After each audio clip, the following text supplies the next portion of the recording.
Welcome back to my Colorado Mountain Garden, and today is March 5th.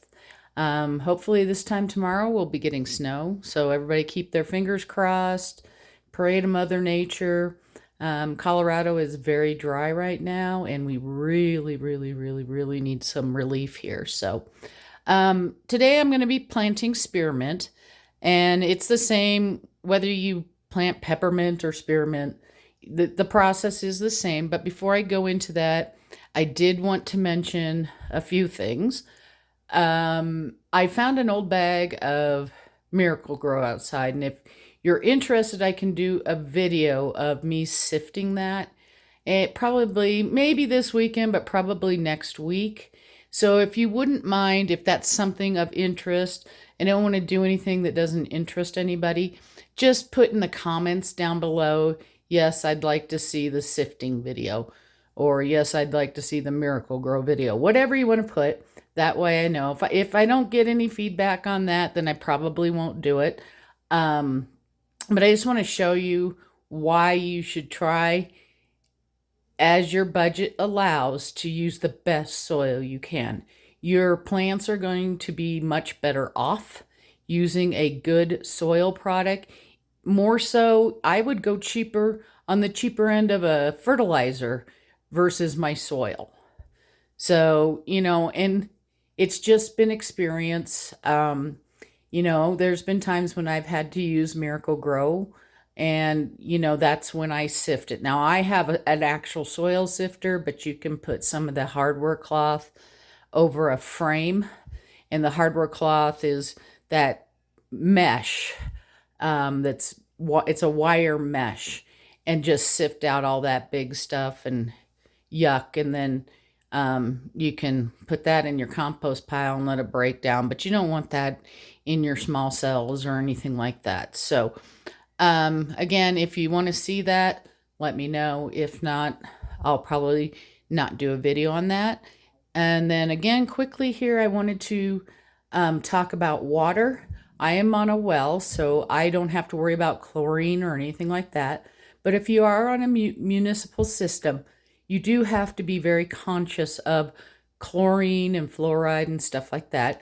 You can run your water through a Brita filter. You can buy water that doesn't have chlorine and stuff like that. And you can even put your water in a pitcher, leave the top off, and let it evaporate over 24 hours if you're starting seeds inside. If you have a water softener that has salt in it, the kind that you add the salt to, don't use that water on your seeds and your young seedlings. You're going to burn them. And if you've had that problem before and you have a water softener, probably had nothing to do with anything you did wrong except for using that water out of your faucet. If you want to use the water, that's fine. Go outside and use it from the outside spigot, because they usually don't direct that to an outside waterer. It's mostly just for inside, for taking showers, things like that. So let's get started here. One side here is planted already, and this side is not. So I'm going to show you that. Now, before I planted those seeds, I put some seed starting mix in. I let it absorb water. So I filled the trays. And when I fill these, I want to get as much air pockets out. And my trick for it, you can use your thumb or your finger or whatever. But I put the soil in here. So I'll fill this up. And then I'll take another tray and gently tamp down that soil so that you don't have any big air pockets. If you've got big air pockets in your soil, you don't want to smash it, okay? Because compacted soil isn't going to help you either. Those air pockets, you can get root rot because it just absorbs in there. You can get molds and things like that growing in there. So it's best to tamp it down a little bit. Then you can add a little more soil, tamp it down. Again, I just used the same thing. So when I did this, I did one and then I did the other to fill the tray until I got to the top. Then I added water about halfway up the tray. And I want to knock this over. in the bottom, and I set the cells in there, and I let them absorb as much water as they could for 10 minutes. Then I drain the water off, because for these seeds, I want to make sure that I have that all taken care of before I start. And that is because these are so small. And like I said, I've already planted this side, so I'm going to show you the other side. But I first want to bring these seeds way up here. And you can see it looks like dirt. They are so tiny. And this, I did half the package on this side. And yes, that's overseeding. But with them being so small, it's not like not like I'm going to, I need to move my arm out of the way here. Hopefully, let's try moving this back a little bit. Bring it way up. There you go. You see, it looks like dirt. Coffee grounds, they're actually smaller than coffee grounds. So then, make sure you wash your hands. Always wash your hands when you're planting seeds, because you don't want any yuckies on your hands. And then I just am taking a pinch, and I'm just going to gently just wiggle these seeds around. I'm not worried about where they go, because they're too small, and I couldn't tell where they were going anyways. You can see as I put these on, you can't see where they're going. One, because they're brown. Sometimes you get lucky and you might be planting something that has a lighter color seed and you can see it a little bit better. And I just keep going round and round until all my seeds are gone. And again, this is overseeding. I don't care. This is mint. It's going to grow. It's going to spread. It's fine. So let's just get the rest of this.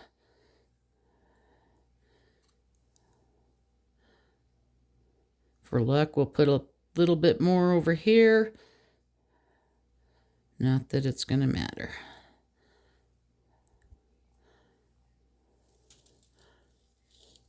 Now, on the other side, I'm going to tell you that with mint, it needs warmth. So this is going to go on a heat mat, and it needs light. So that means you need to have your grow lights turned on. Or if you don't have grow lights and you're using shop lights, whatever, just have those lights turned on. Now, if you look at the videos, not the videos, but if you read about how you should plant it, they're going to tell you to push down with your finger to make sure you have a good connection with the soil. With these seeds, they're so small, you're going to end up picking up more of them on your finger and then you're just going to keep transferring them around and stuff like that. So what I have found with the really tiny seeds, even though they say to surface sow, is I have some of my seed starting mix here, and I tried to make it as fine as possible. And this is a little bit dry because it's been sitting out. And I'm just going to lightly, now I did that over on this side, and you can tell some of it because it hasn't absorbed a lot of the water yet from the soil in the cell being wet. I just want to put the oh so tiniest bit. We're not even putting 1/4 of an inch on top. If you get a big piece that seems big in your fingers, take it off. You're basically wanting dust in a way. If it's a little bit bigger than dust, that's okay. No harm. You don't have to do this step. You could just leave it as it was. But this is how I have found. I see some little areas that I kind of missed. That's what I have found works with these little tiny seeds. A lot of people will put the little seeds in sand and then sprinkle sand in there. But I don't want sand in my soil, and I would just have to buy another product. So I'd have to buy sand because I don't have it. Then I'm going to mist these. Now I have my little water bottle here is charged by USB. You don't have to get this kind. You want to try and find a squirt bottle or a garden mister. You want it to really come out as a mist. So this I don't have to worry about pumping up or anything like that. And I've had this for years. I bought two. One of them finally died. But then I'm just going to quickly get that top moist. So that soil that I put on top is now all the way wet. I'm going to put the dome on this. And again, even if you live somewhere that's moist, with seeds this small, I recommend that you put a dome on until you get some germination, because they are going to dry out in a New York minute. Let me grab, give me just a second. I'm going to grab a dome.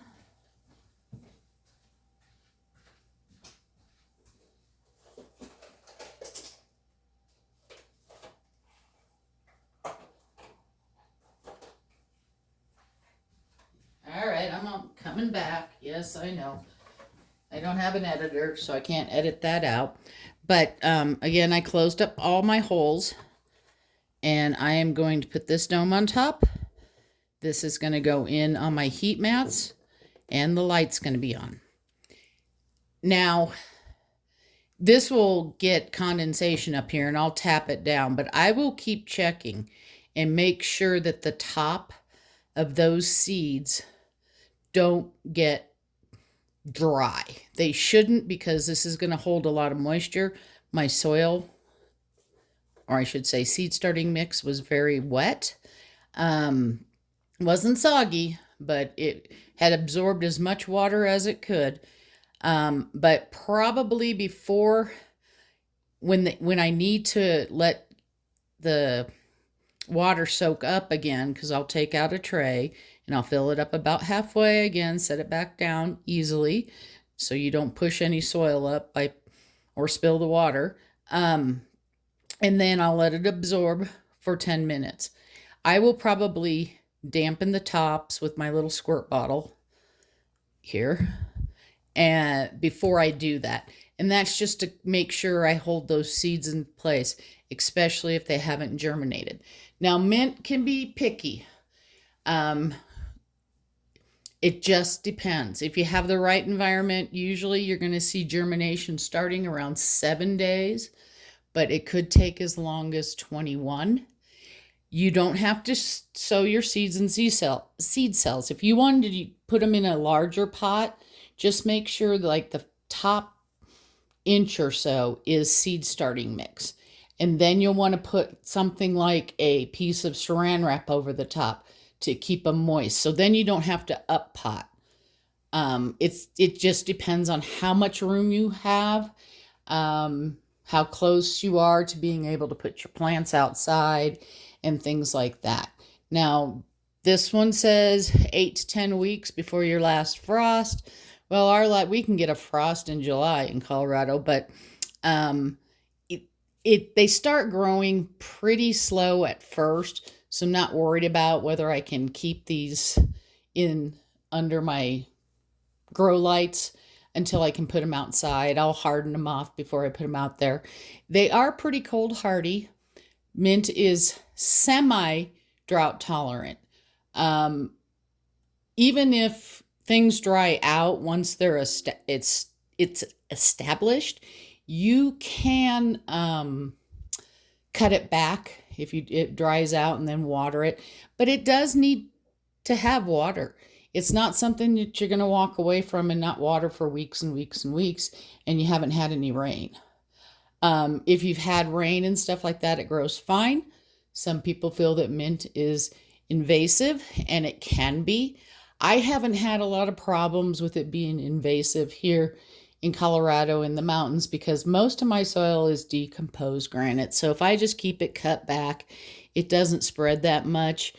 You can limit your spreading by not letting it flower, but I do let it flower from time to time, mostly later in the season for the bees, or I might plant some of this a little bit farther away and keep it trimmed, but let it go ahead and flower and seed and everything like that. But that's going to be in an area where I don't have other stuff growing, so I don't care if it spreads.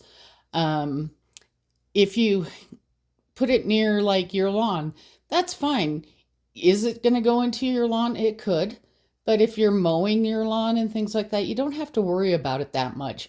People get kind of freaked out when people say, "Oh, but mint is invasive," and it can be. But if you keep it pruned back, it'll work just fine. My hope is that I get enough spearmint this year so I can make some jalapeno raspberry mint jelly. We like using spearmint in our tea. I'm going to freeze dry some so that when I make my tea, I can just put it in I have a little tea leaf holder so that when it's brewing and stuff like that, just out in the open, on my counter, that it seeps down in there and it gives that nice, wonderful mint flavor to our tea. I make jams and jellies. I will put mint in many of my rubs and stuff like that for meat, especially if it's lamb. A little mint. Some people like a lot of mint. I like a little. So that's different ways you can use it. The bees love it. All the pollinators love it. It does somewhat deter deer, although if it's the only green thing out there, they're going to eat it. It happens.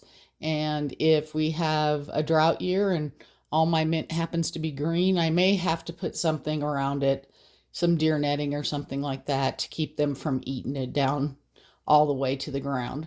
When you prune it, you're going to prune it down to about 2 to 3 inches. So as you take those stems off, and that'll encourage more growth and encourage it to bush out. The spearmint gets to be about 2 feet tall. So I think I've told you everything I know about spearmint and regular peppermint. It goes for both. But if you do have questions, feel free to put them in the comments down below. I hope you're having a wonderful day. Happy gardening, and let's all pray for snow.